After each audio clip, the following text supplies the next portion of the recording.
Andaman journal में आपका स्वागत है दोस्तों। आज हम बात करने वाले हैं 100% जॉब रिजर्वेशन के बारे में।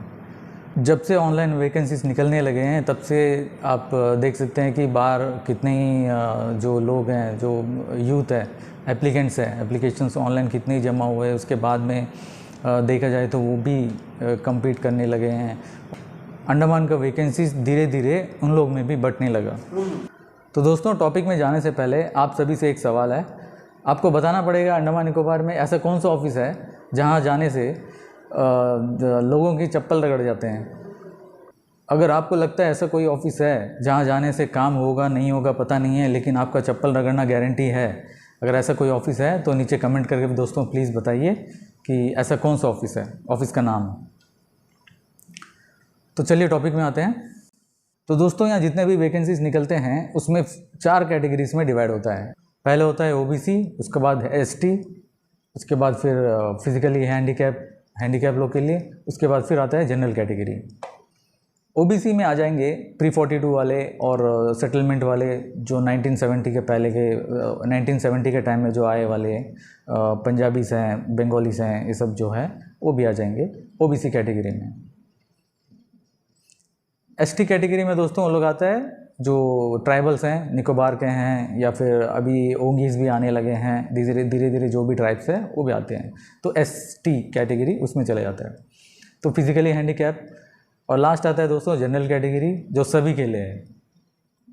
एक्चुअली पहले देखा जाएगा तो फिर आइलैंडर्स के लिए था, जिसका 10 ईयर्स एजुकेशन हो गया, और 10 ईयर एजुकेशन यहाँ पे है, या यहीं के जो आइलैंडर्स हैं उन्हीं का बीच में ये नौकरी सब जाता था जनरल कैटेगरी का।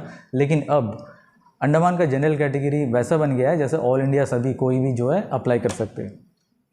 तो पूरा कंट्रोवर्सी दोस्तों यहीं पे शुरू होता है। ओबीसी कैटेगरी में कोई एंटर इजीली नहीं हो सकता क्योंकि वो रिजर्व्ड है, वो सब उनका पास सर्टिफिकेट्स हैं, ओबीसी, क्रीमी, नॉन क्रीमी वगैरह वगैरह जो भी है, ये सब सर्टिफिकेट्स होता है। वो सर्टिफिकेट्स उतना इजीली नहीं बनता है, चाहे कितना भी पैसा डाल दे। कुछ लोग का बन जाता होगा शायद, मे बी, लेकिन बहुत कम चांसेस है। तो सेकंड कैटेगरी आते हैं दोस्तों ट्राइबल्स भी इतना इजी नहीं है, तो वो कैटेगरी भी सेफ़ है। दूसरा आता है फिजिकली हैंडीकैप, वो भी सेफ़ है, वो भी सेफ़ है एक तरफ से देखा जाएगा तो। और लास्ट कैटेगरी आता है जनरल कैटेगरी, जो बिल्कुल भी अनसेफ है, जिसमें आइलैंड्स का मैक्सिमम पॉपुलेशन जनरल कैटेगरी में आता है।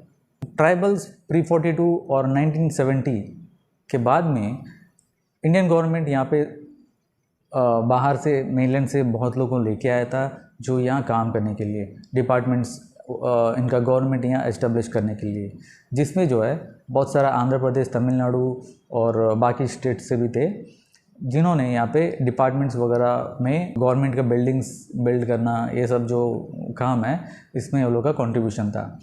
उन लोगों को दोस्तों ये ऊपर के कोई भी कैटेगरी में नहीं आता, ये लोग आज भी जनरल कैटेगरी में हैं, जो गवर्नमेंट सर्विस में थे उस टाइम में, प्लस उसके बाद फिर इनके बच्चे ये भी अभी जनरल कैटेगरी में ही आते हैं, प्लस जो मेनलैंड से जो अप्लाई करते हैं वो भी जनरल कैटेगरी में आते हैं। तो इसमें जो है दोस्तों कहीं ना कहीं बैलेंस बिगड़ता हुआ दिखता है, और कहीं ना कहीं इन लोगों के साथ अन्याय हो रहा है। अभी देखते हैं प्राइवेट सेक्टर में दोस्तों, सुनामी से पहले यानी 2004 उससे पहले यहाँ पे जो भी लेबर का काम वगैरह जो करते थे वो सब तमिल, तेलुगु यही लोग सब थे, जो कारपेंट्री का काम, सीमेंट के काम और कंस्ट्रक्शन का वगैरह सब करते थे, चाहे गवर्नमेंट में हो या प्राइवेट में हो। तो दोस्तों ये जो 2004 का सुनामी है, ये अंडमान के लिए एक टर्निंग पॉइंट बन गया था। उस सुनामी में बहुत सारे प्रॉपर्टीज़, गवर्नमेंट के प्रॉपर्टीज़, जो डिफेंस का भी देखा जाए तो 37 विंग निकोबार का, वो भी पूरा ही ख़त्म हो गया था लगभग। यहाँ के लोग सब उस टाइम में शॉक वेव में थे कि कोई काम के बारे में ये सब तो ख्याल ही नहीं आता था। तब आया था दोस्तों मेनलैंड से लेबरर्स, ओके, कहीं से भी हो सकते हैं, वेस्ट बंगाल से हो सकते हैं, कहीं से हो सकते हैं, उस लोग जो है आना शुरू हुआ। तब कॉन्ट्रैक्टर्स जब लेके आए थे यहाँ पे, जो डैमेज हुआ है बिल्डिंग्स का, ये सब का, उसको रीएस्टेब्लिश करने के लिए, रिकन्स्ट्रक्ट करने के लिए, तो उस दौरान दोस्तों बहुत सारे जो लेबर्स हैं यहाँ पे आए थे। तो वो सब कॉन्ट्रैक्ट्स ख़त्म होने के बाद में एक्चुअली इन लोगों को वापस चले जाना था। जो इमिग्रेशन के थ्रू, जो यहाँ का एडमिनिस्ट्रेशन है, इमिग्रेशन के थ्रू उनको जब इन किया गया, उनको चेकआउट भी हो जाना चाहिए था। लेकिन उस टाइम में इन लोग क्या करे, यहाँ के जो लोग थे उस टाइम में, जो कंस्ट्रक्शन के कारपेंटर के जो भी डेली यूज टू काम होता है, उनके साथ इनका कंपटीशन हो गया था। इन लोग बहुत रेट कम करके काम करने लगे थे। उस टाइम में बहुत सारा इनका डिमांड हो गया था। यहाँ पे उनको काम जो है ज़्यादा मिलता था, क्योंकि लो प्राइस में कुछ भी काम हो वो कर देने के लिए। उस टाइम में कोई रिस्ट्रिक्शंस नहीं था, अभी भी नहीं है। तो इसका जीता जागता सबूत आप बातू बस्ती में देख सकते हैं।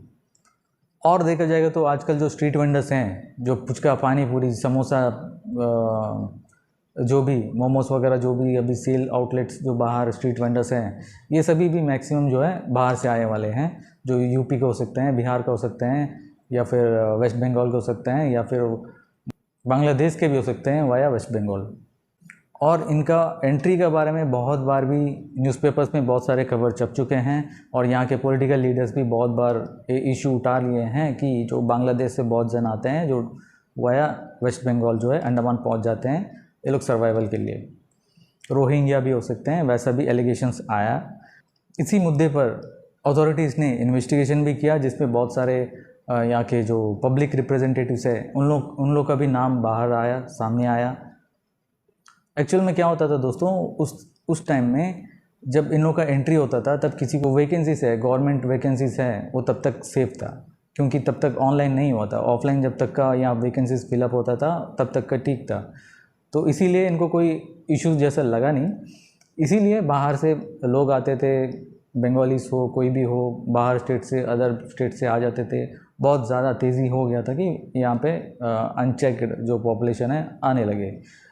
तो यहाँ जो पॉलिटिशियंस हैं वो लोग अपना वोट बैंक के लिए उनको सिक्योर करके, उनको डॉक्यूमेंट्स बनने में उनका सपोर्ट करते थे। जैसे कि रेजिडेंशियल सर्टिफिकेट्स देना, या फिर यहाँ पे आइलैंडर्स का आज आप किसी को लेके, आप एग्जांपल के लिए किसी को लेके आप देखिए उनका पास क्या क्या आईडी प्रूफ्स है, वो सारे कार्ड्स आपका दिखा देंगे, लोकल सर्टिफिकेट दिखा देंगे, आइलैंडर कार्ड दिखा देंगे, सभी दिखा देंगे।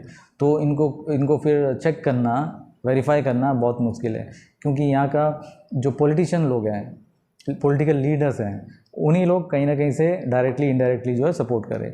तो इसके साथ यहाँ के ऑफिशियल्स हैं, जहाँ ये डॉक्यूमेंट्स बनते हैं, इनको कहीं ना कहीं से डायरेक्टली और इनडायरेक्टली सपोर्ट किए हैं। इसी की वजह से जो है ये सब डॉक्यूमेंट्स बन पाता है उनका। और जहाँ स्ट्रीट वेंडर्स का बात है दोस्तों, वो लोग यहाँ आते ही कमाने के लिए उस लोग तो ना कोई जान, ना कोई पहचान, ना कोई कुछ नहीं है, तो वो कुछ भी सेल कर सकते हैं, कि कोई भी बिज़नेस कर सकते हैं। उनका फेस का कोई आइडेंटिटी नहीं है, तो कुछ भी बिज़नेस कर सकते हैं। क्योंकि यहाँ का लोकल लोग कभी ये सब बिज़नेस करने के लिए थोड़ा सोचेंगे, क्योंकि यहाँ सब जान पहचानी है, छोटा सा आइलैंड है। आज कुछ सेल के लिए कुछ लेके निकले तो बोलेगा, भाई तुम वहाँ रहता ना, तुम्हारा फादर ये है ना, तुम्हारा दादाजी तो ये करते थे, ये सब जो है बातचीत होगा। और हो सकता है कोई बिज़नेस अगर समोसा चाट का भी रख दे तो आएगा कोई, खाएगा, फिर बोलेगा हाँ अच्छा है फॉलो बोल के बिना पैसे दिए भी जा सकता है, क्योंकि जान पहचान है। हो सकता है अकाउंट खोल दो या फिर क्रेडिट लिख दो, ये सब चांसेस है अगर लोकल्स यहाँ पे वो बिज़नेस करे तो। हाँ, अगर लोकल को बाहर अगर कुछ मौका दे, ऐसा कुछ कोई बिज़नेस का अपॉर्चुनिटी वहाँ पे दे, अगर कोई बिज़नेस का, हो सकता है यहाँ से कोई इंटरेस्टेड हो, जाके वहाँ पे ओपनली जो है अपना फुल फ्लेज में बिज़नेस कर सके। तो कुल मिला के दोस्तों, यहाँ पे अभी सबसे ज़्यादा जो क्वेश्चंस रेज हो रहा है वो यहाँ के गवर्नमेंट जॉब्स को सिक्योर करने में, ताकि यहाँ में जो लोग हैं, अनएम्प्लॉयड लोग हैं, जो डिज़र्व करते हैं यहाँ पे किसी को नौकरी मिले, उनका जो हक है वो छीना जा रहा है कहीं ना कहीं से। इस मुद्दे पर बहुत बार जो है आवाज़ उठाए, कांग्रेस ANTCC के भी तरफ से बहुत सारा प्रोटेस्ट हुए हैं 100% जॉब रिजर्वेशन के लिए। और कितनी बार ये सब मिनिस्ट्री को भी लेटर्स, एप्लीकेशन सब भेज के इनका पीछे फॉलोअप भी करे, लेकिन अभी तक का किसी तरह का फ्रूटफुल रिजल्ट जो है नहीं आ पाया। तो यहाँ के जो विशाल जॉली जी हैं वो भी गए थे, बहुत सारे करस्पॉन्डेंस करे थे, यहाँ में डोमिसाइल जो सर्टिफिकेट है यहाँ पे इशू किया जाए सभी को, ताकि यहाँ पे जो नौकरी है सिक्योर हो सके। उनका एफर्ट्स भी कहीं ना कहीं फेल हो गया, मिनिस्ट्री वगैरह सब जगह मिलने के बाद भी। तो अब जो बर्निंग इशू है आइलैंड में यही है कि मैक्सिमम जो वैकेंसीज है यहीं के लोगों को मिल सके। तो इस विषय में अभी अब्दुल अजीज़ जी कुछ प्रोटेस्ट भी करने वाले हैं इस विषय को लेकर। देखते हैं इसमें कितना फ्रूटफुल होता है। लेकिन इसमें जो प्रोसीजर है वो एडमिनिस्ट्रेशन का एंड से ही स्टार्ट होना पड़ेगा। यहाँ पे अनएम्प्लॉयड यूथ हो, कोई भी हो, कोई पॉलिटिकल पार्टीज हो, कोई भी हो, कितना भी प्रोटेस्ट कर दे, कुछ भी कर दे, ये मैसेज उन तक पहुँच भी जाए, जब तक का एडमिनिस्ट्रेशन के एंड से अगर कोई एक प्रपोज़ल नहीं जाएगा कि यहाँ पे हाँ ये सच में ज़रूरत है, ये यहाँ पे इंट्रोड्यूस करना पड़ेगा डोमिसाइल सर्टिफिकेट, ये सब, तो ही आगे बढ़ पाएगा दोस्तों। अगर group A group B post को भी अगर छोड़ दें तो एटलीस्ट बाकी को जो नीचे का पोस्ट है सी डी वगैरह सब, ये सब तो एटलीस्ट यहाँ का आइलैंडर्स से तो बढ़ सकते हैं, ये तो पॉसिबल है। तो मैंने सोचा इस विषय को बहुत शॉर्टली बता दें, क्योंकि ज़्यादा लंबा वीडियोस देखना किसी को शायद पसंद नहीं होता, कि इतना लंबा वीडियोस कोई नहीं देखते, तो इसीलिए मैंने सोचा कि कुछ शॉर्ट में एंड कर दे इस वीडियो को। तो चलिए आगे देखते हैं, अभी आने वाला जो प्रोटेस्ट वगैरह करने वाले हैं, तो देखते हैं इनका क्या रिज़ल्ट आता है। तो दोस्तों भूलिए मत एक कमेंट कर दीजिए कि अंडमान निकोबार में ऐसा कौन सा ऑफिस है जहां जाने से आपका काम होगा नहीं होगा पता नहीं है, लेकिन आपका चप्पल ज़रूर रगड़ जाएगा। ये कौन सा ऑफिस है, प्लीज़ कमेंट करके बताइए। थैंक यू दोस्तों, फिर मिलते हैं अगली वीडियो में।